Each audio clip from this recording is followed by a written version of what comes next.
In 2023, during the layoffs across several large tech companies, a story circulated that caught a lot of attention.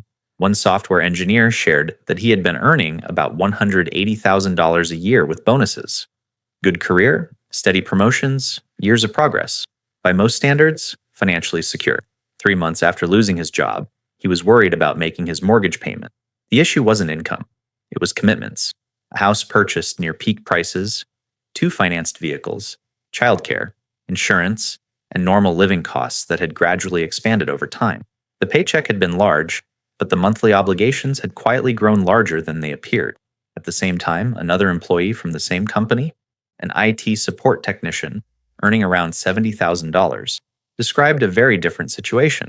Smaller apartment, paid-off car, fewer fixed expenses. After the layoff, he had something the higher earner didn't: time.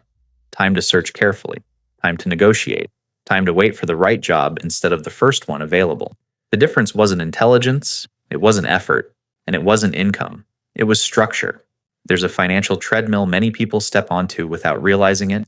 Each raise feels like progress, but expenses slowly adjust upward to match. The faster income rises, the faster the treadmill moves, and you still have to keep running. So the real question isn't, how do you earn more? It's, why does earning more often fail to make life easier? In this video, we'll break down how the paycheck trap actually works, why higher income alone doesn't remove financial pressure, and what really determines how quickly you move toward financial independence. You'll see why promotions rarely create freedom by themselves, why budgeting apps don't address the core issue, and what single variable quietly predicts whether you gain flexibility or stay dependent on your paycheck far longer than expected. Because the trap isn't about income, it's about what's left after your life is paid for. To understand that, we need to start with the number that matters more than your salary, your job title, or even your net worth on paper. I call it the gap, the difference between what you actually take home and what your life requires you to spend. The gap is the only number that predicts your freedom. The number that determines your future isn't your salary. It's the gap between what you keep and what you spend. Take 2 35-year-olds. One earns $120,000 and spends $95,000. The other earns $80,000 and spends $50,000. Both invest $30,000 a year into low-cost index funds, earning an average 8%. 20 years later, both land around the same portfolio value, roughly $1.4 to $1.6 million. Same destination, different income, same gap. That's not theory, that's math. Now look at real life. The median household income is around $70,000. Many six-figure earners still carry credit card balances and save under 10%. Meanwhile, households earning less quietly invest 25 to 40% of their take-home pay and build real flexibility. Income rises. Spending often rises with it. The gap stays flat. And here's where it gets uncomfortable. If your lifestyle expands every time your income does, your future doesn't change much, even if your title does. Promotions feel like progress, but if your annual surplus doesn't increase, you're just running faster on the same treadmill. The gap is what compounds. The gap is what buys optionality. The gap is what turns market returns into independence. Track your after-tax income. Track your annual spending. Divide the difference by your income. That percentage is your savings rate, and it predicts more about your future than your career trajectory ever will. If that number isn't widening over time, something else is quietly absorbing your progress. The Ratchet Effect. Why your lifestyle never moves backward. Your expenses move up easily. They rarely move down. That's the Ratchet Effect. You get a raise, your rent jumps from $1,600 to a $2,800 mortgage. You upgrade from a paid-off sedan to a $750 monthly SUV lease. You add streaming bundles, meal delivery, better gyms, and better schools.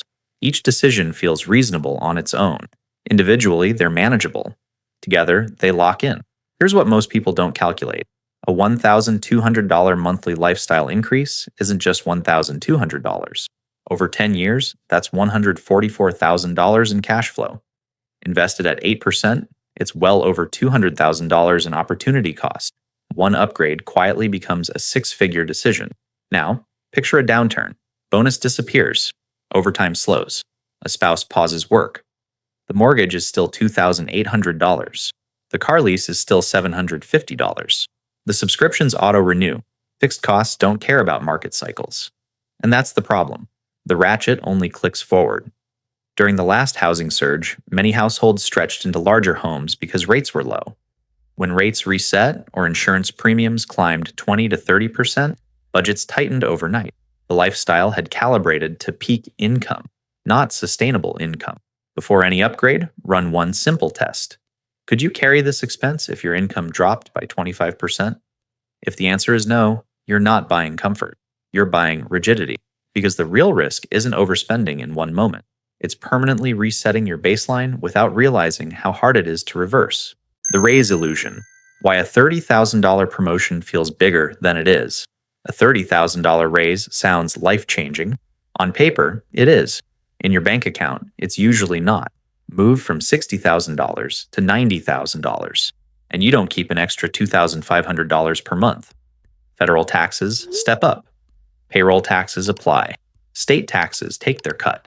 Then, benefits phase out. Student loan interest deductions shrink. Healthcare subsidies disappear. And certain credits taper off.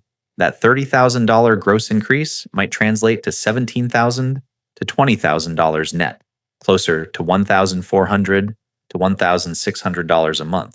Still meaningful, but very different from what your brain expects. And your brain doesn't calculate marginal rates. It calculates identity. I'm a $90,000 earner now. That subtle shift is where spending moves. Higher earners often upgrade housing first, then transportation, then experiences. Each decision feels proportional to the new income level. But if the net gain is $1,500 monthly, and fixed expenses rise by $1,200, the raise barely changes your financial trajectory. Here's the part that catches people. Benefit phase-out stack. Dual-income households can feel squeezed even as gross pay rises. Insurance premiums increase with income. Childcare costs adjust with lifestyle upgrades. The system quietly absorbs momentum.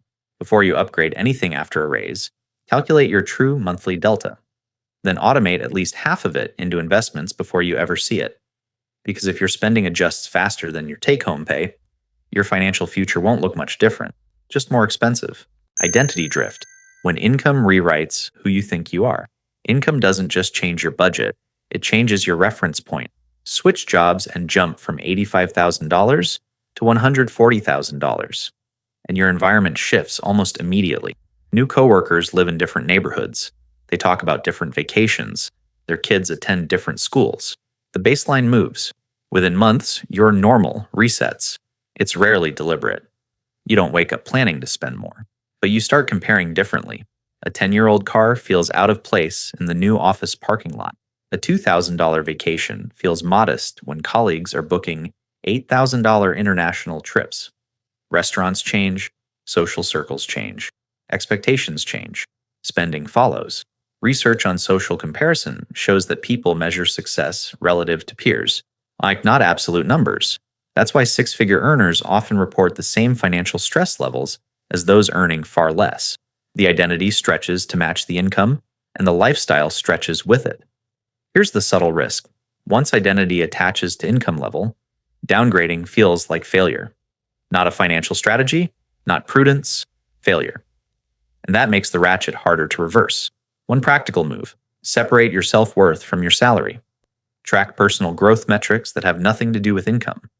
Health, skills, time flexibility, relationships. Those anchors matter when income fluctuates.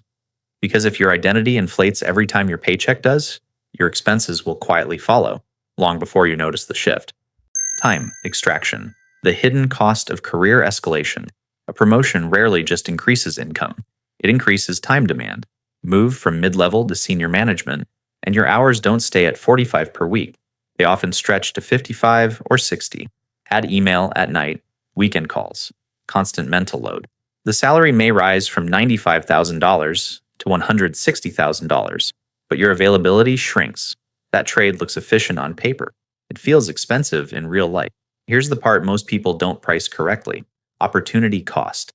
An extra 15 hours a week is nearly 800 hours a year. That's time you could use to build a side asset, improve health, strengthen relationships, or simply think clearly about your finances. When time disappears, optimization disappears with it. Higher income roles also increase lifestyle pressure: client dinners, travel, professional wardrobe upgrades. relocation to higher cost areas. The raise doesn't arrive alone, and stress compounds. Studies consistently show that long working hours correlate with higher burnout risk and lower long-term health outcomes. Health costs, both financial and emotional, often show up later. Before chasing the next title, calculate your real hourly compensation.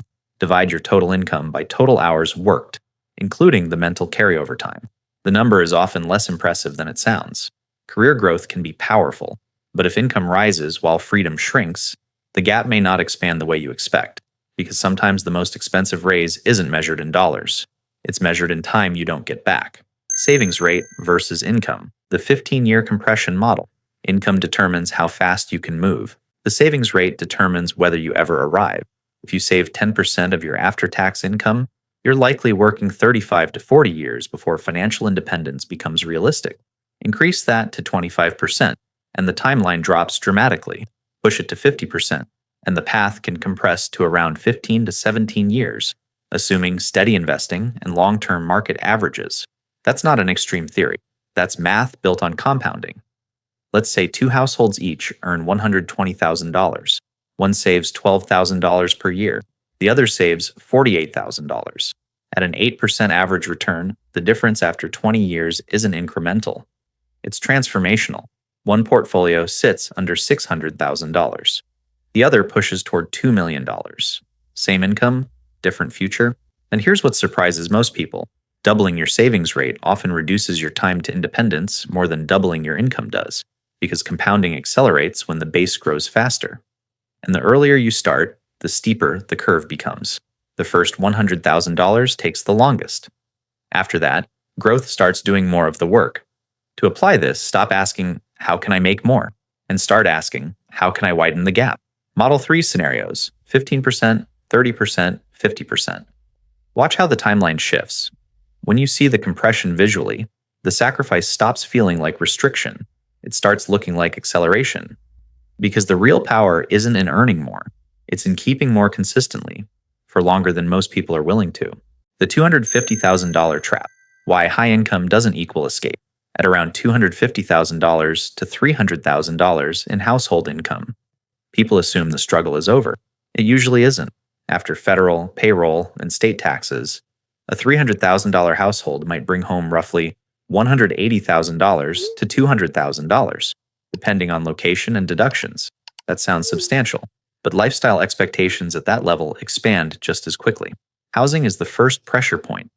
In many metro areas, homes in strong school districts easily cost $1 million or more. Even with a solid down payment, monthly costs can land between $6,000 and $8,000 once you factor in property taxes and insurance. Insurance alone has jumped sharply in several states over the last few years. Then come private schools, $25,000 to $50,000 per child annually in many cities. Vehicles upgrade. Vacations become international. Social norms shift. Here's the math problem. If annual spending reaches $240,000, while take-home income is closer to $190,000, the difference gets financed. Home equity lines. Stock grants liquidated. Reduced savings. It doesn't look risky at first, but liquidity shrinks. Data consistently shows that even households earning between $250,000 and $500,000 often save under 10% of income. The income is high. The flexibility isn't. The trap tightens because identity is tied to the bracket. After climbing for 20 years, downshifting feels like regression. But without controlling fixed costs, the margin stays thin, no matter how impressive the paycheck.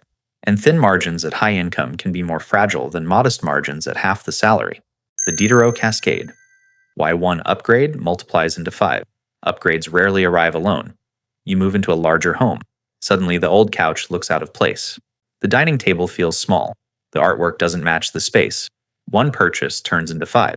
That's the cascade. Buy a new $70,000 SUV, and now the older second car feels mismatched. Insurance premiums rise. Registration costs increase. Maintenance shifts from occasional to predictable. The original decision spreads across categories. Renovations work the same way. A $40,000 kitchen remodel often becomes $65,000. Once flooring, lighting, appliances, and while we're at it, adjustments are added. Contractors even expect 20 to 30% budget overruns as normal. The key insight isn't that spending is bad, it's those spending clusters.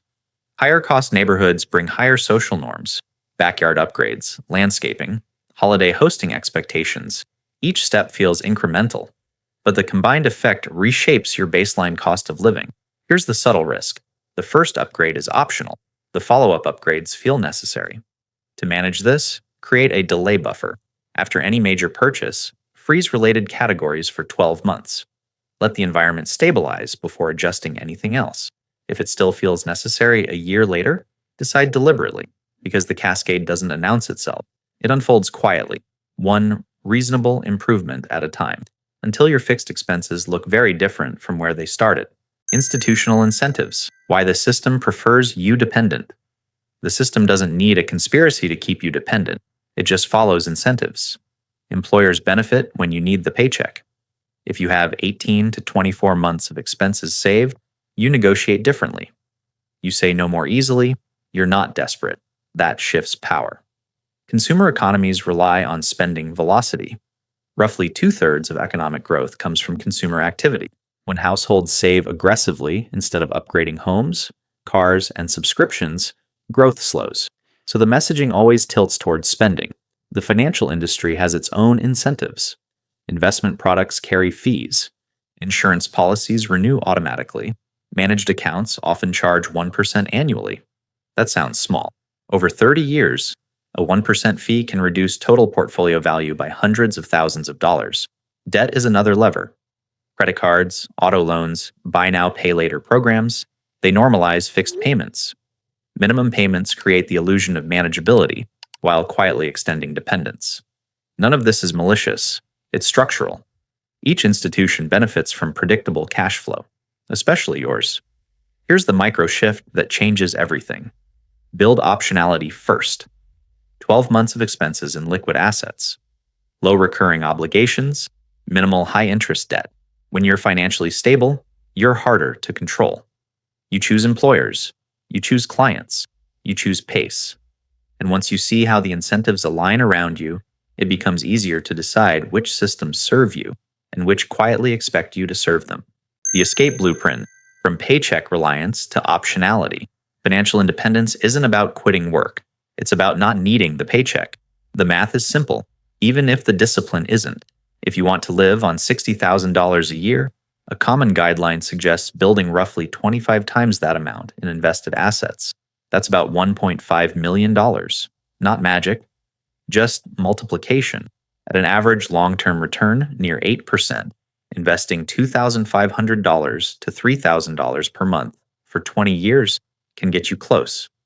That's $30,000 to $36,000 per year. For someone earning $120,000 and taking home around $85,000 after taxes, that means living on roughly $50,000 to $55,000. Comfortable, but controlled. For someone earning $80,000 and netting around $60,000, it means living closer to $30,000. Sure, tighter, but still possible in many areas with intentional housing and transportation choices. Notice the pattern. The higher the income, the easier the math becomes if the gap expands. If expenses scale with income, the timeline barely changes. There are only 3 real paths. Increase income without inflating lifestyle. Reduce expenses meaningfully, or accept a longer working horizon. There isn't a fourth option where math bends to optimism. Automate investments. Keep housing under control. Drive paid-off vehicles. Cook more than you eat out. Focus on the big 3 categories that dominate most budgets. Optionality grows quietly. At first, it feels slow. Then one day, the portfolio covers a year of expenses, then 2, then 5.